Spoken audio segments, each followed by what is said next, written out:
What's up everybody, Demon back, and welcome to a brand new video. This one is one of the first Kong Skull Island news and updates we're doing on this channel. Now some of you guys may have noticed that I have not done any Kong Skull Island news and updates for a while. That's because we've got news here and there, but I didn't think it was big enough to do its own video. But now that we got a whole set of news, I feel like I can put it all together and make a good video with it. First though, before we begin, I want to clarify some things from my breakdown of trailer 2 for Skull Island. So in it, I didn't mention the fact that the giant spider is a throwback to the giant spider from Kong 33. I mentioned that in my first trailer breakdown, but not in my second.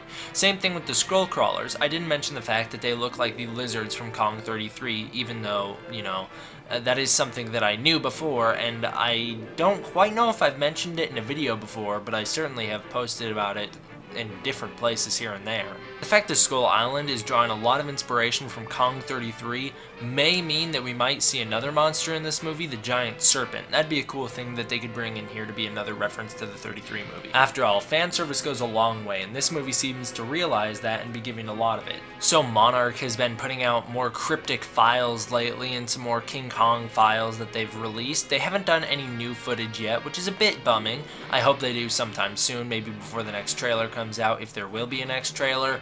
But at this point, there's no new footage. They're just putting out some old stuff with the Monarch logo attached. So this is some old news from a little while ago, but there is some Kong Skull Island concept art floating around, which is this. It looks absolutely amazing. I think this would be an awesome scene to bring in the movie, and it looks like it's going to be, which is why it's super cool. Now let's get into some merchandise talk. So if you want to go follow Kong Skull Island movie on Instagram, they post about this occasionally, where they have new Kong Skull Island t-shirts coming out. These are some pretty cool shirts. I'm not going to be getting them though. There is more Kong Skull Island shirts that will be hitting stores soon, and these ones look a lot better. I am saving my money for some later to come though. This one's a really cool shirt, and you guys can see the information here on the side. They will be hitting shelves February 15th, and you can order one online. Here's another cool shirt, and I really like the fact that all these shirts are keeping a colorful, lighthearted style. You know, I don't want Kong Skull Island to be a too lighthearted of a movie, but I do like the colorized style of it, and I think that's something that movies nowadays need, is some color. Kong Skull Island looks like the kind of movie that knows that movies nowadays need color, and it looks like it's putting some back in there, and I really like the orangish tint that they're going with. Here are two amazing shirts. These are the two that I really want, especially the one on the right here of Kong fighting the giant skull crawler scene at the end of the Skull Island trailer 2. I mean, that is just an awesome picture in general, and on a t-shirt, that it'd make a great poster. I think that's just an epic image. And then on the left here, you got Kong jumping out. This one's more of a better version of Kong because the other ones are more silhouette or cartoony. This one's more of the movie. So I really like this. You guys can see the full Kong design here. We have never seen that before. I mean, we did see it in the trailer, but we've never seen it in action like this. So it's really cool to see the kind of things that Kong can do, and you know, he just looks awesome. So here's an up-close image of Kong fighting that skull crawler. It just looks absolutely amazing. This is just an absolutely epic image, and it really does confirm some blurry concept art pictures that came out a little bit ago that have been rumored to be real, but no one quite knew what they were. Now they do probably confirm that this is real, where you see Kong fighting a massive skull crawler here. It looks incredible in front of what appears to be mountains or ruined temples, as well as this picture which came out at the same time of Kong destroying a helicopter. So this could be really cool if this turns out to be true, because those look like amazing scenes. Now let's move on to some figure news. So Pop Figures has picked up the license for Kong Skull Island, so now they get to put out their Pop figure for Kong Skull Island. You guys can see here he's crushing a helicopter. It is a 6-inch figure, will be going with my Godzilla. So now let's get into the big news, which is the Leonard Toys Kong Skull Island line. Now, a lot of people are really excited about this. I have some very, very mixed feelings about this, as you guys will see. So the first figure set that we can talk about is this random boat with soldier attached. Now, this soldier might be someone from the movie, and this boat might be something important in the movie. I don't know. I don't really care about that. What I do care about is the fact that you can see on the box that it is a Monarch expedition team, which means that Monarch is absolutely the ones who masterminded this whole plan to get them on Skull Island and to get the monsters riled up. I think I nailed that in my trailer breakdown, and I think that this is pretty much confirmation that, you know, Monarch is doing something shady here behind the scenes. Next set we can talk about is this helicopter with another random throwaway soldier. Now the box on these are all really good. You know, the helicopter itself, I don't know, you know, it doesn't look too movie accurate. It's definitely not to scale or anything like that. You see how big that guy is, but there is an emphasis on helicopters in the trailers, so at least they're putting out a figure like this. I'm not going to be picking any of these up, and until there's, you know, kaiju involved, I'm not going to get it. Speaking of kaiju though, here's King Kong. Awesome. This is a 18-inch posable Kong figure. Really cool. I mean, it is not high quality, but it is cool for a kid's toy. Now, these Leonard toy sets range anywhere from $20 to $45, this Kong being the $45. Now, you might be thinking, why would it be $45? It is not a quality figure. Well, there is some argument to be made that it is a quality figure, as well as the fact that it is 18 inches. You don't get many figures that are 18 inches. Usually you get 6-inch, 7-inch, all the way to 12-inch, not typically 18 inches. So this one's going to be a pretty sweet figure just because of the size alone. Now, the argument being made that it's a quality figure, you guys can see it has a lot of joints of articulation. It has finger joints of articulation, so that's one. It appears to have a hand joint. I believe the elbow is going to be double jointed, the shoulder looks like it'll be single jointed, the head looks like it'll have a joint. So in total that is 12 joints, plus the 2 feet, so that's 14 joints. Now the legs don't look to be articulated at all, which is something I wish they had, which was a leg swivel and a knee bend. But, you know, it doesn't quite matter. This is not, like I said, this is not going to be your grade A quality figure. Although, the argument to be made that it is quality is there is some really good attention to detail here. It also will go really well with the 40-inch Godzilla 2014 figure. I mean, they might be size accurate to each other based off how tall Kong is in the movie. As well as the fact that this reminds me of the Kong I had as a kid, which was the Supreme Kong. This was Kong, the 8th wonder of the world. I don't quite know what toy line gave out these toys, but we'll talk about that later. I really did like that Kong figure. That Supreme Kong is awesome. I still have it, and I'm glad that I still have it. I think all those Kong toys from 2005 were amazing. I think they blow this set out of the water. So once again, talking about the quality in this figure, like I said, it is pretty movie accurate. You look at the face sculpts, and they're pretty much the same. The feet look fine.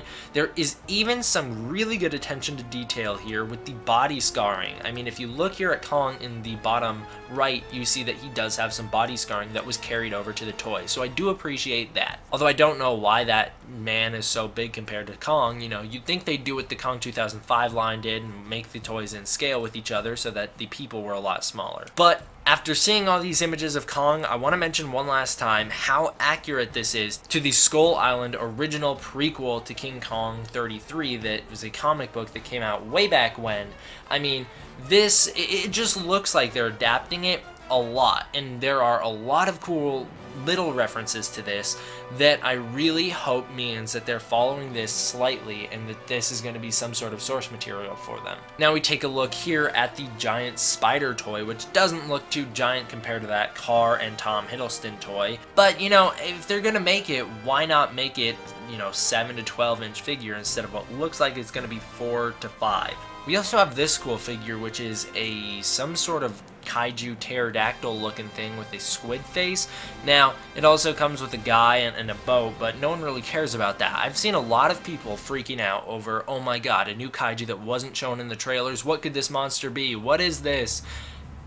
You know, guys, it reminds me a lot of monsters from the Godzilla animated series with Zilla. I think that is just incredible how much it looks like some of those monsters. So if you guys see the same connection that I see, comment below and let me know. I think that's pretty cool. But I wanted to mention the fact that I don't think this is going to play as big as a role as some people are making it out to. Do you guys remember those bats from Kong 2005? They showed up in one scene, did one thing, and then they left. I think that this pterodactyl looking thing, whatever it is going to play the same role that those bats in Kong 2005 did, where they just show up, attack, and then leave, and we never see him again. I don't think they're important to the Godzilla universe whatsoever. And the last figure that came out for Kong Skull Island is this Monarch set with Sam Jackson's character and a Skullcrawler. Now there's some interesting things that I want to talk about here. First of all, look at the way Sam Jackson's character is dressed in all army green, but he has some sort of weird camo blanketing over him, some sort of leaf blanketing over him. Now I believe this is the kind of stuff hunters use to try and stay hidden when they're hunting deer and things like that. It's weird that he's wearing this. I don't quite see a practical use for it on Skull Island, Island other than to maybe hide from the Skullcrawlers, but it's very interesting, and it is obviously Sam Jackson's character. I think this one has the best face sculpt out of any. Also, notice the fact that he is here at the Monarch site, which is really interesting because I thought that he had nothing to do with Monarch. I didn't think that he knew anything about Kong or anything like that. I figured that was John Goodman's character, but this might confirm otherwise. This might say that he was also in on it. He just may not have known that John Goodman knew that Kong was there. Maybe he didn't know that Kong was there. Maybe he is working for Monarch. John Goodman just happens to be a higher ranking person who knows more about that stuff. Either way, I like the attention to detail here with the maps of Skull Island on the table, as well as the pictures of Kong on the board. I think that is really awesome. The Skullcrawler itself has an interesting sculpt. Doesn't look very movie accurate in my opinion. Maybe there's multiple types of Skullcrawlers, but this one doesn't look very movie accurate in terms of paint. The face looks okay and slightly articulated, which is nice, and the arms seem to have one set of articulation. The tail doesn't look like it has anything, but you know, it's fine. These are cheap figures. I think this set's like only 25 bucks, so it's not going to be that bad to pick up in stores. You may want multiple ones just to get multiple Skullcrawlers, but I would recommend maybe waiting and seeing if Bandai picks some up and does some Skull Island stuff too, because honestly I really don't think these Skull Island figures even slightly compare to the Godzilla 2014 figures that came out.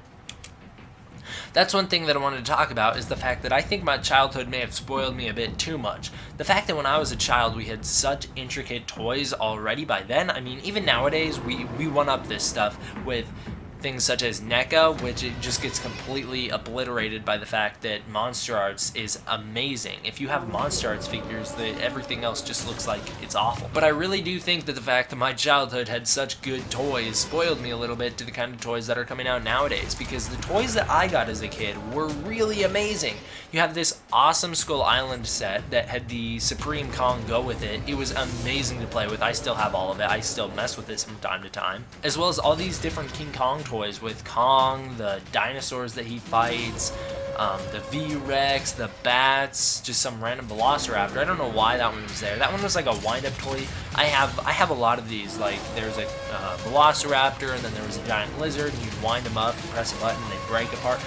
Just the toys that I had as a kid were a lot better than the ones that are coming out nowadays. And that's something that I've noticed, is that toy companies nowadays have become cheap.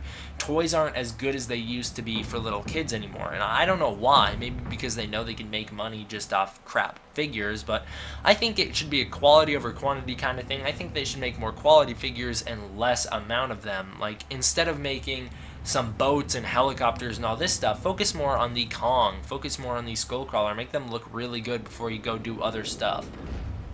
Once again, they're two different figure lines, so you can't really expect anything to be, you know, quite as good as it was back then, because they're different figure lines, and figure lines do things differently. You look at NECA compared to Bandai, and NECA blows Bandai out of the water. You look at Monster Arts compared to NECA, and Monster Arts blows NECA out of the water. I just think the fact that toys when I was a kid were a lot better, for a lot cheaper, and had more gimmicks is kind of disappointing than nowadays, when I'm going to have to spend 45 bucks to get a big Kong, when back in the day I only had to spend 20 to get a big Kong. Although back in the day, it was my parents buying the toys, not me, so whatever. So what are your guys' thoughts on these Skull Island toys? Are you excited for them, or are you like me, where you're kind of on the fence? Maybe you're going to get some, you're definitely going to get the Kong, but the other ones are really debatable. You're going to wait for better figures, really. Are you like me? Are you going to wait for better figures, or are you going to go rushing in and buy these all when they hit stores? They should be hitting Toys R Us soon in the next few months, because this is the same distributor that distributes G.I. Joe toys, and those are in Toys R Us as well. So tell me, guys, what do you guys think about all this Kong Skull Island stuff, including the concept arts and the t-shirts? I really want to know your guys' thoughts on those. I'm pretty excited for the movie. I get more and more excited by the day. So tell me, guys, what do you think about all this stuff? Thank you guys all for watching. I hope you enjoyed. B-Man,